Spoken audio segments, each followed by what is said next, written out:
My name's Michael Cooper. As of right now, I'm 44 years old, and I almost didn't make it to 40. It was in the afternoon. I was at work, and I noticed an abrasion on my left ankle. And I thought that it was cellulitis. I had had cellulitis before. Well, the situation with Michael was really hard on everyone. It definitely came on really fast, rapidly. He had an infection in his calf that seemed to kind of blow up and get really bad really fast. I remember when it started because the time frame. My mother had passed away on March 15th. On 17th, we had her viewing, and Mike called us that night to tell us that he wasn't feeling good and apologized for not coming. He said he had these flu-like symptoms. And in the call, I remember him telling my husband, Chad, that there was a bump on his leg that was kind of bothering him. He thought he might have a staph infection. My wife talked me into going to the emergency room. I didn't have insurance at the time because I had just started my job. And I remember we had to go to Cooper Green Hospital. And we just really thought it was something they would give him antibiotics for and then send him home. But instead, later on that evening, they told us they were going to be admitting him. And I think he ended up having to have 2 surgeries within the first couple days. Michael, he was, I don't think he really knew what was going on. He was in and out. He at one time, like I said, had a coma, was in a coma. Then at another point, they had a medically induced coma as well. So I was unconscious for 3 months.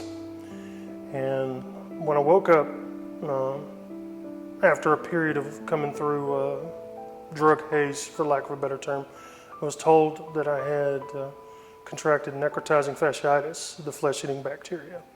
During one of those surgeries, he crashed on the table, and they had to shock him twice, I think, to bring him back. It was pretty rushed with everything that was going on. Couldn't sit up on my own, could feed myself. Had no strength. Matter of fact, I don't think I sat up for about 2 months. When they would change my bandage on my leg, it felt like, well, this is after I got feeling in my leg. At first I didn't have feeling in my leg, but it felt like they were peeling my skin off, literally peeling my skin off. I remember the night my legs woke up and the pins and needles. It's true.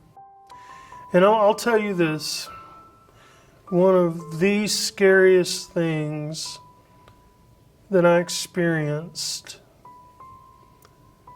was I heard a flat line. I heard a flat line and I thought, am I dead? And that was terrifying because I was all by myself. But not to my credit, I just determined that I wasn't going to die. Why? Probably for my daughter. Because I want to be here to see my daughter grow up. And I decided I wanted to go back to school. So I looked in UAB as a film program. And I said, well, I don't know if I can do this or not. And I said, well, why not? I'll try it. What have I got to lose? So I'm going to school, I'm working full time, and I'm alive. I've not been here to Cooper Green in about 4 years, and sometimes I drive past it, I look at it, and I remember. It's not easy, but I think it's important to remember what happened and where you came from so that you can make a better future, have a better future.